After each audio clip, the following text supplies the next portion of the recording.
Hi, good morning. Today I focused on topic word order and sentence pattern. Word order and subject pattern. Word order refers to the way words are arranged in a sentence. Words are arranged in a sentence is known as word order. Subject, predicate, subject, verb, object. That SVO is the order. Subject, verb, object. Subject typically noun or pronoun denoting a person, place or thing. That is subject, verb, an action or state of being. Object, the word or group of words influenced by the verb. To identify a direct object, ask what or whom the verb is doing. നമ്മൾ direct object മനസ്സിലാക്കാൻ നമ്മൾ എന്ത് ചെയ്യണം? What or ഹൂം ചോദിച്ച് നമുക്ക് മനസ്സിലാക്കാൻ പറ്റും. Direct object ഉണ്ട്, ഇൻഡിറക്റ്റ് ഒബ്ജക്റ്റ് ഉണ്ട്, ഇതൊക്കെ പറയുന്ന കാര്യങ്ങളാണ്. He bought a car, subject verb object. He subject, bought എന്നുള്ളത് വേർബ്, എ കാർ എന്നുള്ളത് object. She doesn't like cats, subject verb object. ഇത് നെഗറ്റീവ് സെൻറ്റൻസ് ആണെന്നേ ഉള്ളൂ. ഇനി വേർഡ് ഓർഡർ, ഇൻഡയറക്റ്റ് സബ്ജക്റ്റ് വരുമ്പോൾ എങ്ങനെയാണ് വേർഡ് ഓർഡർ? അതിൽ രണ്ട് സംഭവമാണ് മനസ്സിലാക്കേണ്ടത്. Indirect object comes after the direct object when it is formed with the preposition to. ഇപ്പം പ്രിപ്പോഷൻ ടു വെച്ചിട്ട് തുടങ്ങുകയാണെങ്കിൽ എന്താ പറയുക, indirect object after the direct ഒബ്ജക്റ്റിന് ശേഷമാണ് ഇൻഡയറക്റ്റ് ഒബ്ജക്റ്റ് വരിക.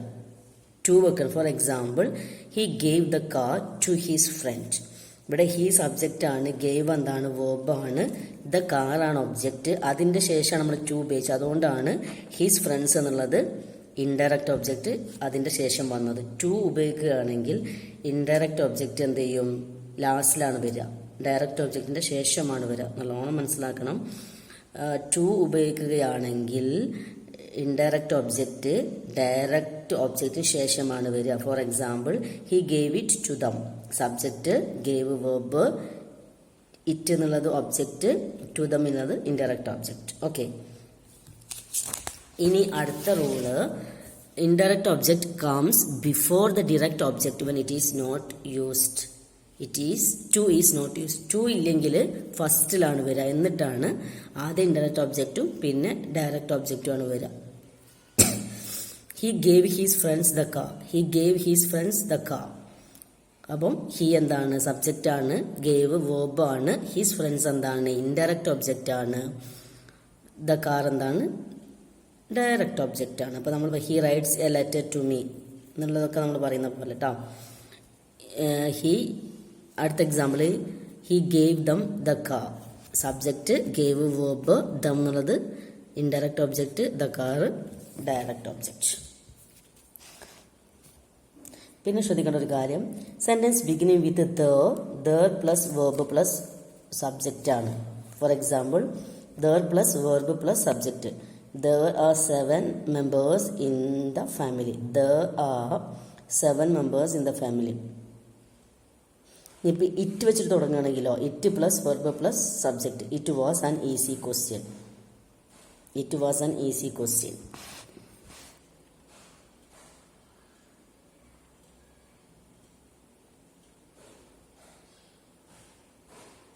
ഇപ്പം sentence beginning with negative words like never, no sooner, than, scarcely, barely, hardly, rarely, seldom, ഇതൊക്കെ വരികയാണെങ്കിൽ negative words plus verb plus subject.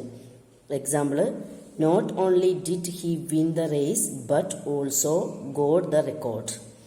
Not only did he win the race but also got the record. For example, never have I experience such A threat. Never have I experience such A threat. ആദ്യം negative words വരും, പിന്നെ verb വരും, പിന്നെ subject വരും. പിന്നെ നമുക്കറിയാം if conditional sentence. ഇപ്പോൾ നമ്മൾ പഠിച്ചിരുന്ന if plus statement. If I were rich I would have bought a ship. നമ്മൾ ഓൾറെഡി പഠിച്ച സാധനമാണ് അല്ലേ. ക്വസ്റ്റ്യൻസിൻ്റെതോ, types of questions, interrogative pronouns. Example, who, whom, what, which. Who, whom, what, wish.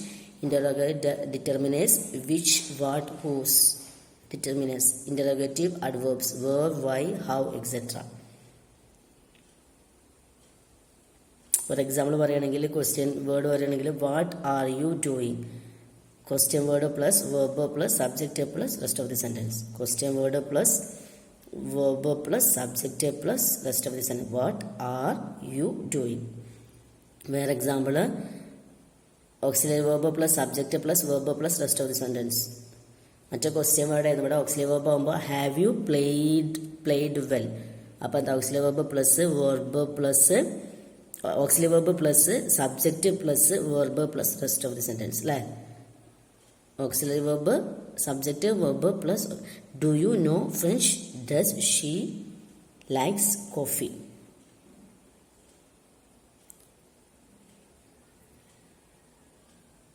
പിന്നെ adjectives. ഇപ്പോൾ അഡ്ജക്റ്റീവ്സിൽ when the adjective is used attributively it comes before the noun that they describe. Attributively for example, the beautiful girl sang a melodious song. അപ്പം ഗേളിനെയാണ് പക്ഷെ അപ്പം beautiful എന്നുള്ളത് വന്നു. The beautiful girl sang a melodious song. The studious children listened to the dedicated teacher. ഇനി adjectives is used predicatively, it comes after the noun. For example, the cat was black. The cat was black. അപ്പോൾ after അല്ല വന്നത്. the cat was black. കാറ്റിന് ശേഷമാണ് black വന്നത്. Okay. the journey seems slow. the future looks gloomy. Okay.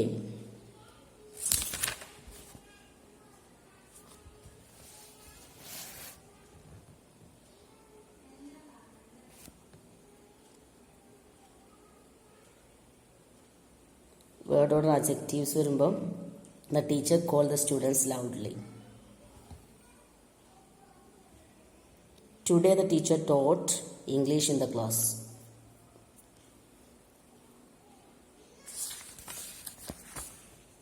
ഇതിൽ ഓരോന്നിങ്ങനെ പറയുന്നുണ്ട്.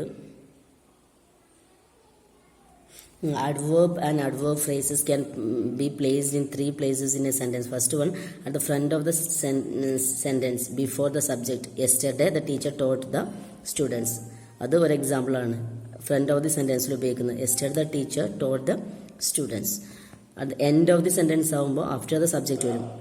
the students will take the test tomorrow. okay.